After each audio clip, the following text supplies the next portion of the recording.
তুমি যে কোনো ফটোকে প্রপার এইচডি কোয়ালিটির ডিএসএলআর মোড মাত্র 2 মিনিটে বানিয়ে ফেলবে। তো বেশি লম্বা না বলে ভিডিওটা শুরু করে চলো। সবচেয়ে প্রথমে তোমার চলে যেতে হবে চ্যাট জিপিটি।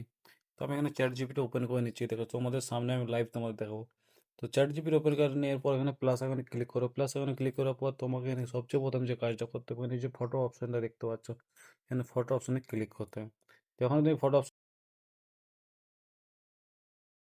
তো এখানে তোমাকে একটু সময় নিয়ে নিতে হবে। সময় নেওয়ার পর এভাবে একটু প্রসেসিং হতে থাকবে। তো তুমি এখানে ফাইনালি ফটোটা এখানে চ্যাট জিপিটিকে দিয়ে দিয়েছে এবং সে কিন্তু অটোমেটিক তোমাকে ক্রিয়েট করে দেবে। তোমরা দেখতে পাচ্ছ অটোমেটিক কিন্তু সে ক্রিয়েট করে দিয়ে দিয়েছে। তো আমি তোমাদের লাইভ প্রমাণ দেখাচ্ছি ফটোর যে কোয়ালিটিটা কত নিখুঁত, এখন দেখো ফটোর কোয়ালিটিটা একবার দেখো। আর তুমি এখানে এটা সেভ করে সেভ অপশনে ক্লিক করে তোমার গ্যালারি কিন্তু এটা সেভ হয়ে যাবে। তো বন্ধু এভাবে তুমি তোমার যে কোনো ফটোকে এই কোয়ালিটির ডিএসএলআর মোডে বানিয়ে ফেলতে পারবে। তো বন্ধু ভিডিওটা ভালো লাগলে একটা লাইক, শেয়ার, সাবস্ক্রাইব করে দিও। দেখা হচ্ছে পরে ভিডিও, বাই।